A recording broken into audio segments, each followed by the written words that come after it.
If you have a smart speaker, you have access to the entire world of NPR and St. Louis Public Radio.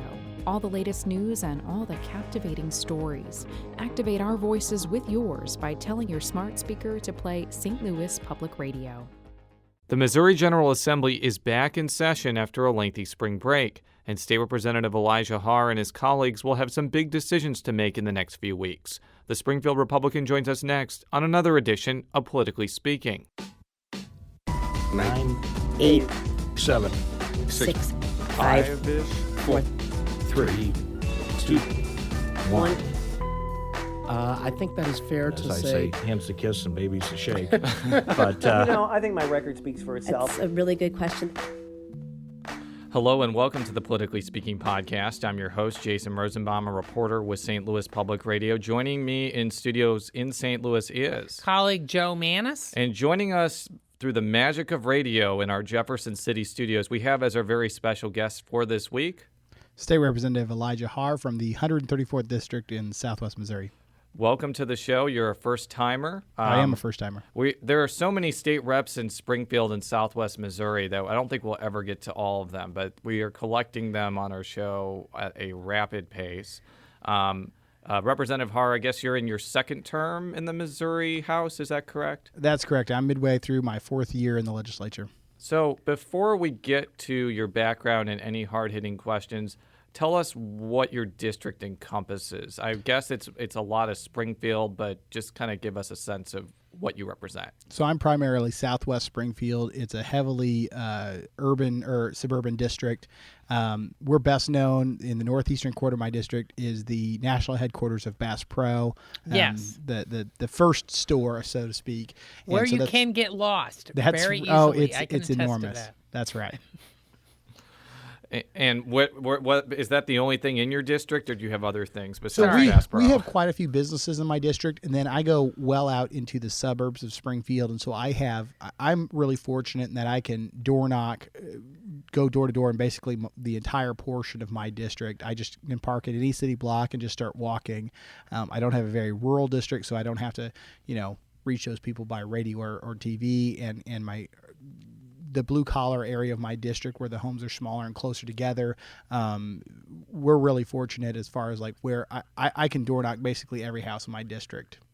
Now, does your district include some of the mega churches that are right there in that southwest part that you can see in the landscape if you're in Springfield? Probably not. I mean, the largest churches in the district are in Springfield. James River Assembly or Second Baptist are not in my district. I do have Ridgecrest Baptist in my district, but honestly, most of my district, being in Southwest Springfield, is more homes than really anything else. Aside from Bass Pro, I've got a handful of businesses, but it is really a suburban district. So tell us a little bit about yourself, kind of what you did before you ran for office, and kind of why you decided to run for the Missouri House in the first place.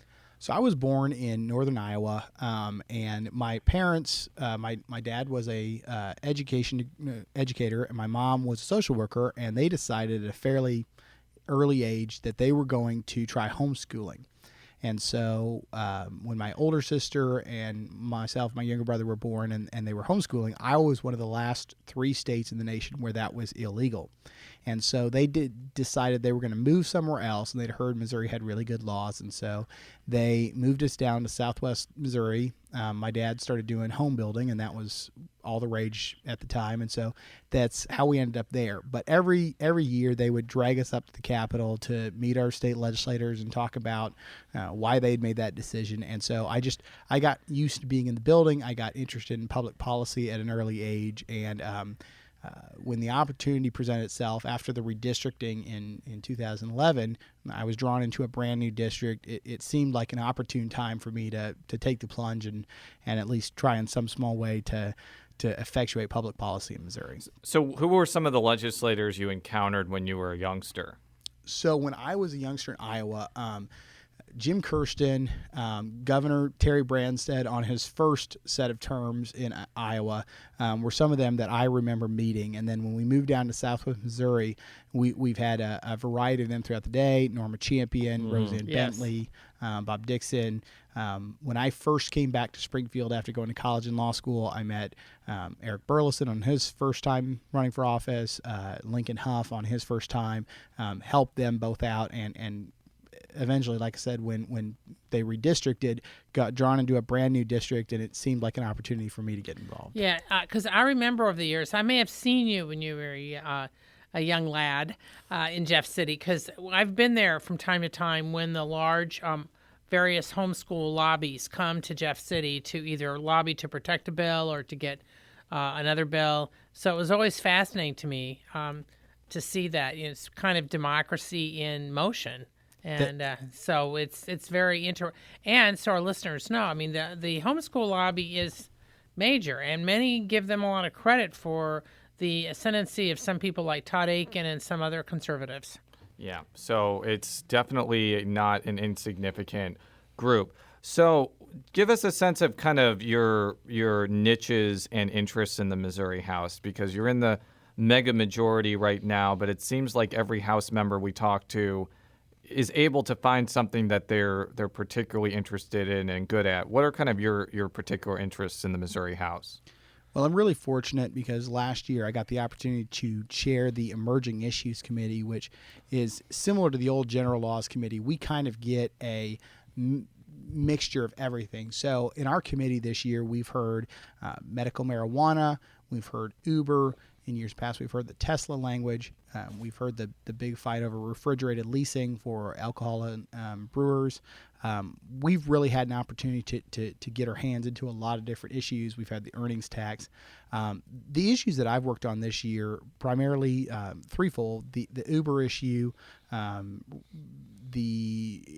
I've done a lot of work over the past 2 years on some human trafficking reforms in Missouri, and then I've also had the opportunity to work on a small issue called the Walter Cronkite legislation involving giving more speech rights back to student journalists. So I've been really fortunate to be involved in a lot of things that I think are interesting and that hopefully in some small way make the state of Missouri a better place to live and raise a family. Now, before we get into kind of the broader global issues that are dominating the legislature, let's talk a little bit about some of the issues that you're personally dealing with. The first one is the Uber issue, which I think is kind of a shorthand for the way municipalities are able to license ride-sharing services like Uber or Lyft or whatever. Tell me kind of what is at stake and at issue here and what exactly you're trying to change. Sure. So Uber is a shorthand because Lyft, when it first tried to open in St. Louis, Kansas City, was sued by local municipalities and just decided to go elsewhere. But it's rideshare legislation, and what they essentially want is a statewide framework to operate under, so that they can hire drivers in every area of the state as they move between municipal areas. They're not subject to different regulations and different rules in each area that they go to, but that if you're an Uber driver in Springfield and you take somebody to St. Louis, you can just as easily pick up somebody in St. Louis and drive them to Kansas City or back to Springfield, and the rules are uniform across the state. And so we've heard this issue in my committee last year and this year. When Representative Gosen had to resign, I was able to pick up one of his pieces of legislation that's in the Senate. We had a hearing immediately before Senate break, essentially to lay out a series of rules for the state of Missouri to license ride shares as a state. Not necessarily each municipality. This would preempt those and basically one set of rules. And one of the nice things is it would go to each area and it would give the local taxi companies the opportunity to make the decision: do they want to be subject to the local municipal rule, or would they like to opt into the statewide framework that we are attempting to allow? And so it has a variety of rules about safety, about insurance, about how the cars have to be, that would be uniform across the state and would give new industries like Uber, like Lyft, an opportunity to come into areas of the state. Springfield doesn't have either one, Cape Girardeau, and then some areas like Kansas City and St. Louis that have kind of been start and stops as they go, an opportunity to consistently have those opportunities for their local people to either be an Uber driver, a Lyft driver, or to use those business opportunities as transportation. So obviously St. Louis has its own taxi commission that straddles between St. Louis and St. Louis County, and I think that's been one of the aggravating factors for Uber to legally operate. I mean, they are operating now, but they basically just started doing it without the taxi commission's permission. I'm not really sure what the present status of it is, but what would happen to those taxi commissions under your bill? Would they just kind of disappear and vanish into the ether? And if so, what impact is that going to have on the ability of localities to regulate something that's within their borders? Well, twofold. First of all, the Uber's operating in St. Louis only because they have filed suit against St. Louis, essentially, to say that they should be able to operate there. And so currently that issue's in litigation. Under our framework, each individual taxi company, and there's a variety of them, would have the opportunity to say, we want to be subject to the St. Louis Taxi Commission, or we would like to opt into this statewide framework. And so there's still a place for those local rules and those local taxi commissions to tailor their rules around whatever those particular urban areas would like.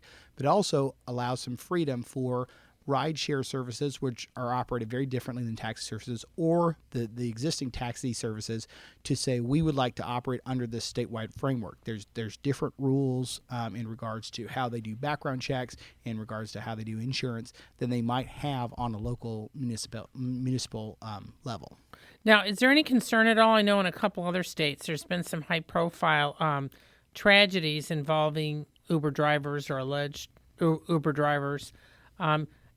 Is there, in the proposed statewide legislation, is there anything regarding background checks or other stuff to prevent predators or others from just becoming Uber drivers? Absolutely. And actually, that's one of the interesting things. So, for instance, the most recent tragedy that occurred, a lot of the headlines said Uber driver murders people.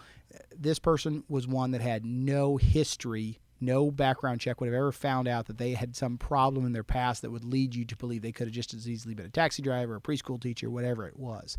There are 3 requirements of the bill and 3 reasons that for ride shares it has that safety check as good or better than taxi services. One, there's a mandatory background check that looks for felonies, looks into driving records, things like that. 2, there's a real-time feedback that you have with the rideshare company. So when you ride in an Uber or Lyft, as soon as the ride is over, you on your phone can give the driver a feedback, and the driver gets to give the passenger feedback. And so when you hail an Uber, essentially when you put into Uber that you would like a car, you get to see their score. Well, if somebody has a consistent issue that they're concerned about, you're going to see if their score is lower. Also, if you type in your review of the driver and say, I was uncomfortable with this driver, I was concerned about this driver, Uber or Lyft both have internal policies that they will take that driver off the road during the period of time that they investigate that complaint.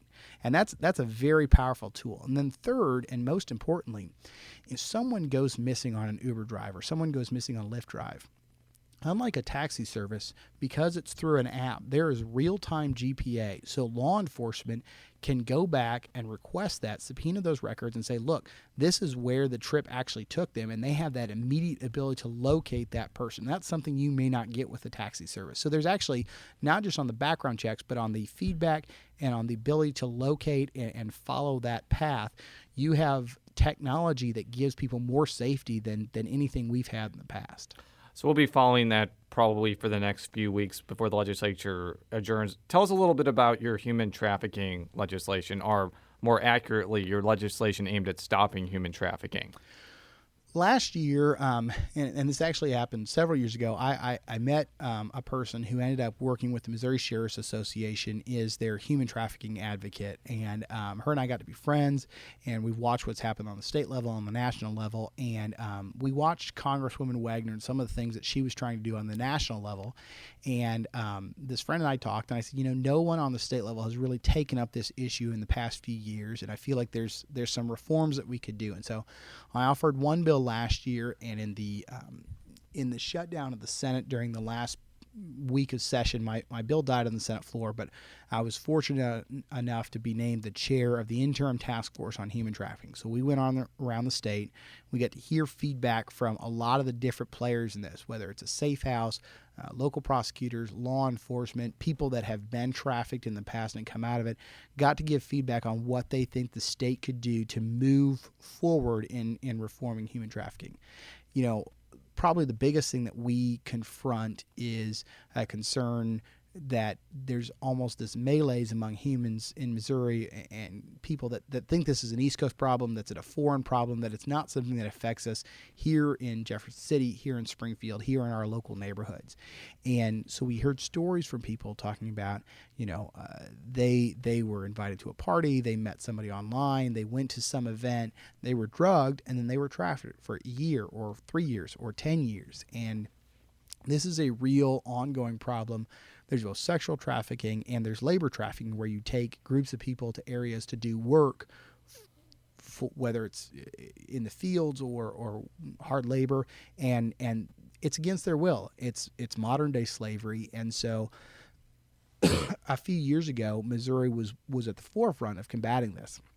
And then as other issues have popped up, we've maybe fallen behind in some of the reforms other states have done. So the primary issue that I'm working on right now is to ban the advertisement of human trafficking. Oklahoma passed this some years ago. They passed this on the federal level some years ago, but whether it's Backpage.com, whether it's low-tech ways such as putting stuff on bulletin boards at gas stations or truck stops or handing out flyers, there's a variety of ways that if you have a victim, you can advertise that victim to Johns around the state. If we could figure out a way to cut off that advertisement, it essentially dries up the market for this and will push them away from Missouri. And so, have you been talking to Congresswoman Ann Wagner from the St. Louis area? This human trafficking has been one of her big issues in Congress, and of course, Senator Claire McCaskill has also been working on this issue in the U.S. Senate. Have you been talking to either of them about some of this? Yes, absolutely. In fact, Congresswoman Wagner came to the Capitol last year to testify in favor of my legislation. We've kept in close contact while her Federal SAVE Act was passed through the House and Senate this year. We're close to having it done this year. The bill that I had last year ended up on the Senate calendar the last week of session when it shut down. This year, we've already been heard in committee. We've passed the House committee, the House floor, and been heard in Senate committee. I would say I'm hopeful that in April we'll have a vote in the Senate and be on to the governor's desk. So let's talk about some issues that I think are the entire legislature is dealing with, although your issues that you just talked about, the legislature may be dealing with them soon. One of the things that occurred last night was that a landmark overhaul of municipal governance, widely known as Senate Bill 5, much of it was struck down by a Cole County judge. Now, just for our listeners, this is not totally unusual that a Cole County judge will strike down a law and then the Missouri Supreme Court or the Court of Appeals end up being the final arbiter here. But I wanted to ask you, what is kind of going to be the legislative reaction to this, given that what was struck down was this dual percentage standard of the percentage of fine revenue that cities could keep in their budgets. And St. Louis counties could keep 12.5%. The rest of the state could keep 20%. Is the legislature maybe considering just making this uniform across the state at this point? It's pretty early to make those determinations since this just happened last night. I can't speak for the Senate or really even for the House as a whole about what our reaction is to be to this ruling. I know there's a lot of people that believe that on appeal that the ruling will be reversed, that think that in the Court of Appeals or at the Supreme Court level that the initial SB 5 legislation will be reinstated. But last year, as most pieces of legislation, as happens to most of them, there was a lot of negotiations between the Senate and the House, between groups like urban and rural counties trying to make a determination of how best to move the state forward. And what they decided on was that 12.5 number for St. Louis, 20% for the rest of the state. At this point, because of how recent the verdict is, I don't know that the legislature is ready to move forward believing that the Cole County judge's decision is the final word on this. I think there's probably going to be a move to let this play out in the appellate level and see whether or not the initial SB 5 legislation will be reinstated before we make a determination about moving forward. I mean, there had been some predictions, including me, that there may be a problem with these two different percentage standards. I mean, I'm not saying either percentage was right or wrong. It's just that from the face of it, you could see where there could be legal arguments raised because different communities were going to be subjected to different standards. Was there a particular reason why governments in your district or in Southwest Missouri did not want to have the 12.5%, or why there wasn't a thought about maybe increasing the St. Louis areas, or so everybody had 17, let's say, or whatever? I'm just wondering about what the argument was. Yeah, basically we're wondering, like, what was the rationale to keep it at 20% for the rest of the state, but 12.5% for St. Louis County? Candidly, I was not a member of the Judiciary Committee in the House, and so I wasn't privy to these conversations. But I think it's fair to assess that there was a pretty strong push from the Senate to hold to, initially the bill was to cut it to 10%, and to hold as closely as possible to that number. Then you had a little pushback from a lot of the rural areas that said, we're coming down from a much higher number than this, the Max Creek law that was originally passed, and trying to hold closer to that. And at some point, there was a compromise struck where they said, because most of the problems have come and because a lot of these counties have different issues that they deal with on a daily basis, we can come up with different numbers for certain counties. And so they made a determination that 12.5% for the St. Louis areas, 20% for the rest of the state was a deal that everybody could agree with. Now, is that constitutional? I can't say that. The Cole County judge obviously didn't believe so. I've heard several attorneys say that they're fairly confident that at the appellate level that will be overturned. I just can't say that. All I can say is that from the legislative position, I think there's a good group of people that would like to see that be played out in the Court of Appeals before we make a determination about whether or not we want to hew more close to the 12.5 or the 20%. If we have to do a statewide number. I want to ask a more global question, because this particular provision was struck down because the judge in this case believed that it was a special law to create a different type of scheme for St. Louis County than the rest of the state. But it's my understanding that the legislature often passes bills that are specifically for certain areas of the state, whether it be for Kansas City, St. Louis County. I'm sure that there have been Springfield-centric laws that are done. Is there any fear that if this ruling is upheld, it could serve as precedent against legislative action that is specific toward a particular area of the state, and it could actually have pretty long-lasting ramifications beyond this particular bill? I don't know how much I would play that. A lot of times the legislation we pass may say for third-class counties, for fourth-class counties. This legislation was a slightly different because it's blanket legislation for the state, but it specifically carves out St. Louis County. So I don't know that you could necessarily draw a parallel between this legislation and everywhere else in the state. This legislation was subject to a lot of debate and a lot of scrutiny and a lot of real discussion between rural and urban areas about, we wanted to pass something for the state of Missouri, but whether or not we could have a one-size-fits-all for every county in the state, that was a tougher decision, one that they couldn't necessarily come to. I don't think, even if the court strikes this down and the legislature has to come back and reassess how they're going to handle that, I don't think that necessarily reaches all the other legislation that we do that may be specific for certain areas or for certain size counties or anything like that. So now, with all this, we've also got several other major issues that are going to be fomenting in the next week or two, and among them is SB 39, which is the bill, SJR 39. SJR 39, correction, which basically allows religious groups and I think some businesses, correct me if I'm wrong, to decline to provide services for same-sex couples. There's been a lot of heat. You've seen some stuff play out in other states where you just recently had the governor of Georgia veto a bill similar. Then you got the governor of North Carolina who signed it, and there's a lot of stuff going on about whether or not there's national fallout. I'm just interested in your take on how this is playing out here and what you think may happen and what you think should happen.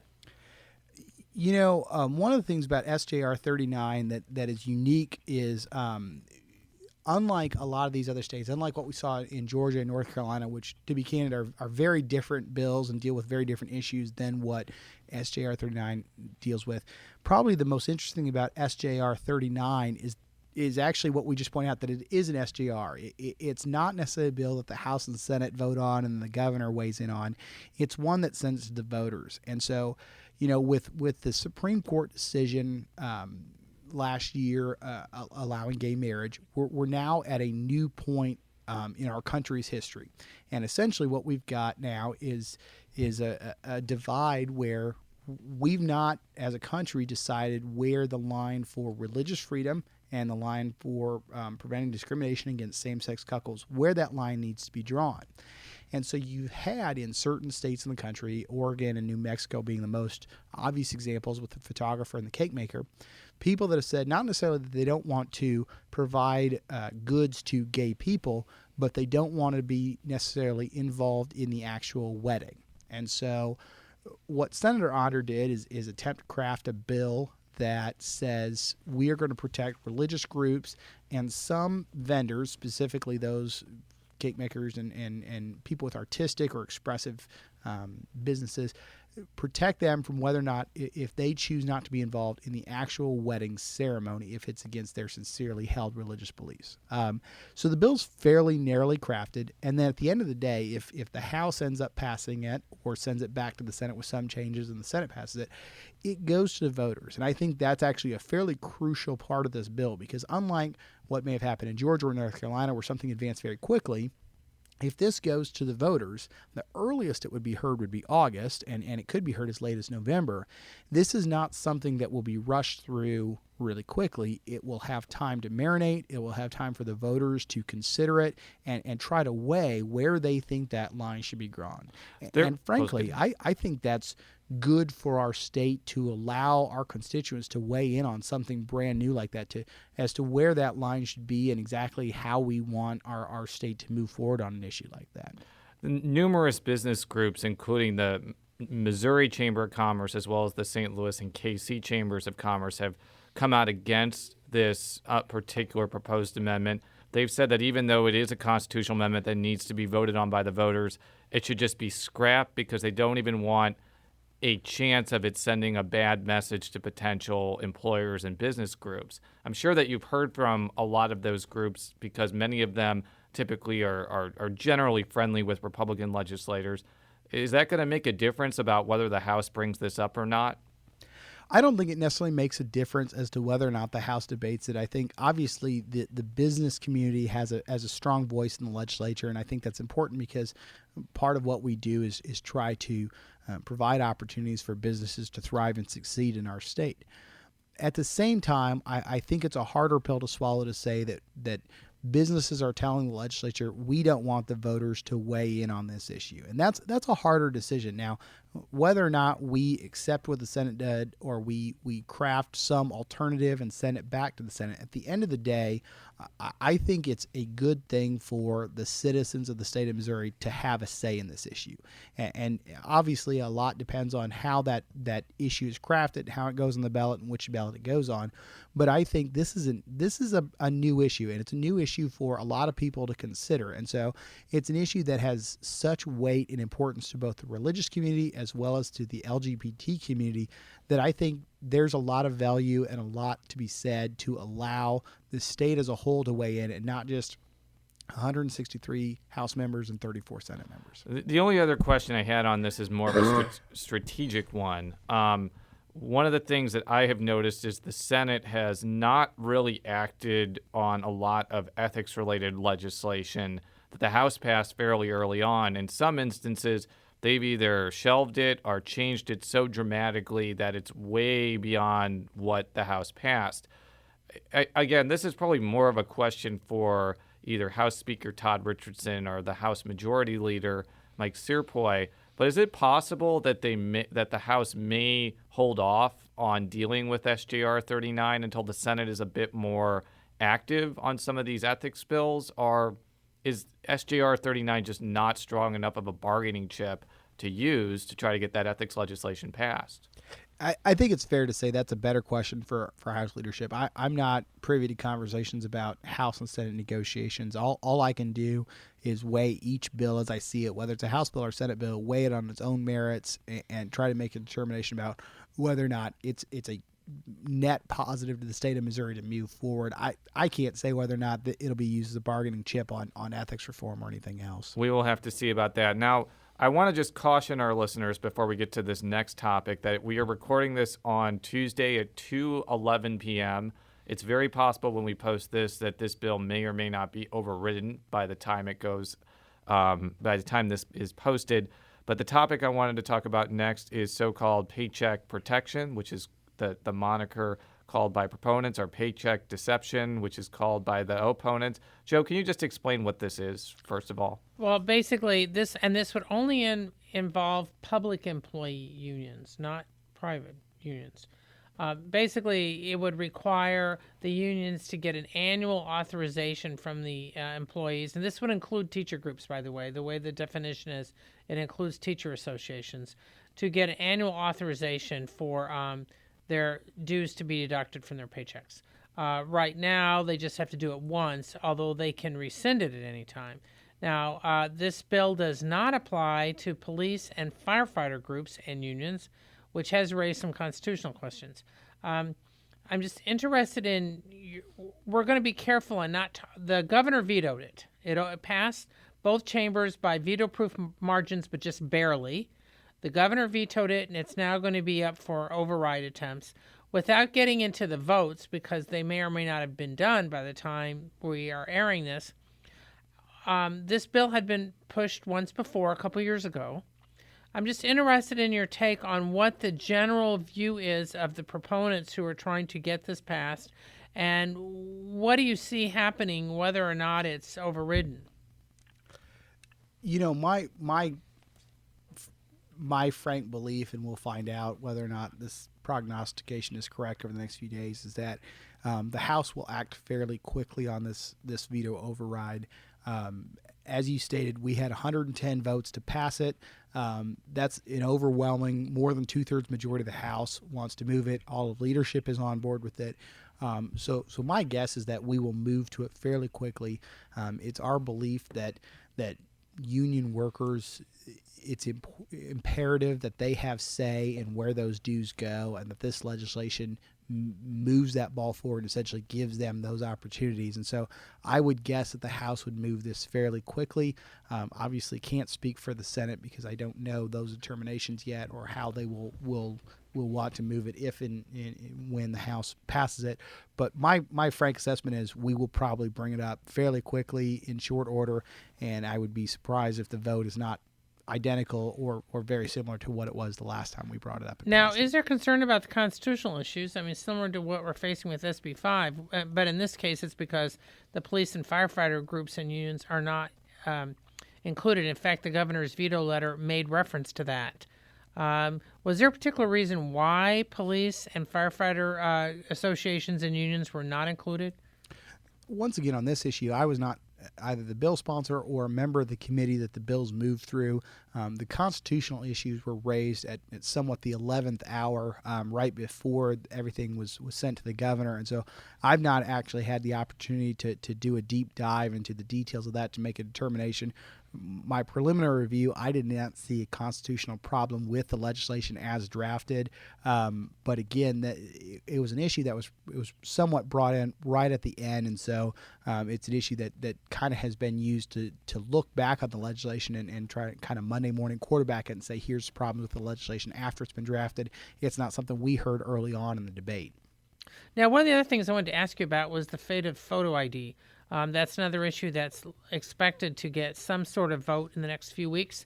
It's a two-pronged thing where you have one measure that would put it on the ballot for voters to look at to decide whether or not to allow it, the requirement. The second would be implementation. What are your thoughts about what's going to happen the next few weeks on that legislation? Again, I would not be surprised if the House goes to it fairly quickly in short order. Photo ID has been really a pillar of Republican Party politics over the past 10 or 15 years. You look back at even the U.S. Supreme Court decision that came out of Indiana and the Indiana versus Marion County decision some years ago, where John Paul Stevens, he's considered a fairly liberal member of the U.S. Supreme Court, sided with the conservatives in a 6-3 ruling, upheld photo ID that came out of Indiana. parties around the country have made an attempt to pass voter ID to improve the integrity of elections. I would not be surprised to see that the House and Senate make a move fairly quickly in order to move that. As I said, it's been a priority for both bodies for several years now, and I think a lot of us feel like we're right at the last portion where we can just push it across the finish line. And so I would say that will probably be one of the priorities of the second half of the legislative session. Would there have to be a situation where you end up passing a statutory change and a constitutional amendment basically at the same time? Because I think that a statutory change that was sponsored by Representative Justin Alferman has already passed the House, but I'm not sure if the constitutional amendment has passed yet. What's kind of the status of that? And I think some years ago we tried a statutory change. The Missouri Supreme Court weighed in and struck it down. There's been attempts to do both essentially. Personally, in my opinion, I always believe voter ID is a good idea, so I'm probably going to be supportive of both measures. But I think as far as putting it into state statute versus constitutional, I'm in support of putting it into the Constitution, because I think it is one thing that does generally improve the integrities of election, particularly with some of the protections that have been built into the bill to provide documents for some of the lower income residents that need it, whether it be a birth certificate or things like that. I think it's something that's so important to public perception as far as the integrity of our election system that I think it being a part of our state constitution is probably a good move for Missouri. And there's a structural component to that as well, because when the photo ID law was struck down in 2006, I think one of the things that came out of that ruling is if there was ever going to be a government-issued photo ID requirement, there would have to be an essentially a constitutional amendment first, and then basically an enabling statute. This is getting kind of into wonky legalese, but I mean that's just the reality of getting this past the finish line. Right. Now, one of the things, real quick here. Now, the Indiana law, however, allowed more different types of photo IDs than what has been proposed in Missouri's implementation legislation. Is there any thought about, like student IDs and some other things are allowed, which is not true of at least the proposals that have been presented in Missouri? Do you see any legal issues with that, or I'm just interested if you think there may be some additional debate on that? As far as constitutional challenges, I don't think that's necessarily an issue. Obviously, it's a balancing test, because what you want to do is you want to ensure the integrity of the election while making sure that particularly people that don't have easy access to a photo ID or the requirements to get a driver's license, whether it be a birth certificate or what have you, have those same opportunities as anybody else in the state. But I don't think requiring it specifically to driver's license necessarily is a problem versus what you saw in the Indiana versus Marion County case, which, as you said, was a more wide variety of photo IDs. I don't necessarily think it's a problem, the Missouri bills that have been proposed that have a more narrow definition. Now, one more issue before we sign off here is actually going kind of back to something that you've sponsored. I believe that you have sponsored a piece of legislation named after Walter Cronkite, and I don't think that it's honoring like his homestead in St. Joseph or anything. It actually has to do with freedom of speech at colleges. Give me a sense of what it is and why you think it's needed. Sure. So earlier last year, a professor from Missouri Western State University in St. Joe, where I graduated from college, and was the birthplace of Walter Cronkite, reached out to me, and he had a piece of legislation that had passed in several other states. And essentially what it did is it rolled back some old Supreme Court decisions and granted some more free speech right to student journalists. And so really in the history of Missouri over the past 25 years or so, twice the eyes of the nation have looked to Missouri when it came to issues about student speech. The first time was in the 80s, and it was the Hazelwood case that came out of Hazelwood, Missouri, and it had to do with a student journalist who was writing an article. And in that article, the person who was in charge of editing on behalf of the school made a personal determination they thought the article was unfair or did not necessarily was not something that students should necessarily be reading about, or maybe wasn't balanced enough. And so they made a determination as a faculty advisor to cut the article. That student, Kathy Hazelwood, now Kathy Colmeyer Fry, sued, and that case went all the way to the Supreme Court. And the Supreme Court found on behalf of the school board and said, no, the school has that right, if they want, that they can censor that. Then last year you had the situation at the University of Missouri, and Professor Melissa Click prevented a student, at the time Tim Tye, from videotaping what was going on. And so both times, essentially when the nation looked towards Missouri, Missouri came down on the side of penalizing and preventing free speech rights to these journalists. And so the professor reached out and he said, this legislation was passed in several other states. It rolls back the Hazelwood standard that the Supreme Court put in place in the late 80s to the Tinker standard, which was before that. And really what it does is it shifts the burden from the school to say why they believe that, they can censor this, and the student journalist has to show why they can't or shouldn't censor it. It puts the burden back on the school to show why they should be able to prevent that from going to print. And so I think it's beneficial because, particularly we've got University of Missouri in the state of Missouri, the top journalism school in the country. We've got a ton of high schools around the state that do a great job with journalism. I think it's important that we give those student journalists, whether they're in high school or in college, as much opportunity and free speech rights as we give to the journalists that have graduated from college and now work in the government, or they work in journalism around the state. We give them those as much of those same rights as they have, so that when they leave high school, when they leave college, and they enter the real world, and they begin working for the Missouri Press Association, the St. Louis Post-Dispatch, the Springfield News Leader, they come out of those educational opportunities with the best opportunity to move forward and have a successful career in the press. Without the press, you don't have that counterbalance to the government, to private industry. You need that, and so I think by stilting that, whether it's in the high school or the college level, we've essentially hamstrung those students to come out and be better journalists. And I think this would give those students a better opportunity to come out and to move forward. And, portions of this law, both on the high school and the college level, are already in place in a dozen other states around the country. We've not seen a lot of the horror stories that some of the school board administrations or college administrations have come out and said, we'll have libel lawsuits and we'll have students run amok. We haven't seen those issues pop up around the state. So I think it's good public policy. The House agreed. We passed it with almost 150 votes right before spring break.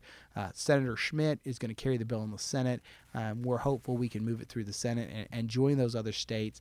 We've named it after Walter Cronkite because he's probably the most well-known journalist to come out of Missouri. We think this would carry on his legacy in an appropriate way in the state of Missouri. Well, it's hard to vote against Walter Cronkite, but we'll see if that manages to pass the Senate. We are out of time. We appreciate your indulgence on many different topics that will dominate the legislature in its last few weeks. For all of our stories, stlpublicradio.org. You can follow me on Twitter at @Rosenbaum. You can follow Joe on Twitter at J Mannies. That's JMANNIES. And don't you have 16 Twitter accounts, Representative? I've got 3. I've got a personal one that's just at Elijah Haahr. I've got one that I just tweet about what we're doing at the legislature, and it's at Support Elijah. And then when I was first knocking on doors in a campaign for state representative, I met a family, and the daughter spoke English but said her parents didn't follow politics because they only spoke Spanish. And so I tweet also from a Spanish-only account, and I took 4 semesters of Spanish. I don't speak fluent, but I speak broken Spanish. And so I also have a third account that I tweet only in Spanish from and try to at least somewhat keep people up to speed about what's going on in the legislature through that account. Well, I'm sure that people that speak Spanish all across Missouri are very grateful for that public service, and not just in Springfield. So thank you for that. And until next week, so long.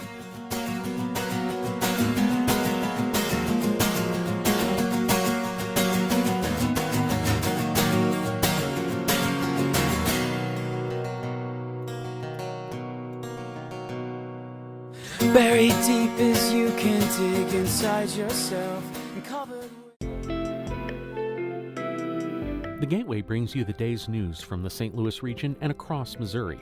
It also includes stories from the Illinois side of the river and our Metro East reporter, Will Bauer. in Alton, in Belleville, in East St. Louis, in Edwardsville, in Cahokia Heights. At Scott Air Force Base, I'm Will Bauer. St. Louis Public Radio. Listen to reports from Will and all of our journalists weekdays on the Gateway, on the STLPR app, and wherever you get podcasts.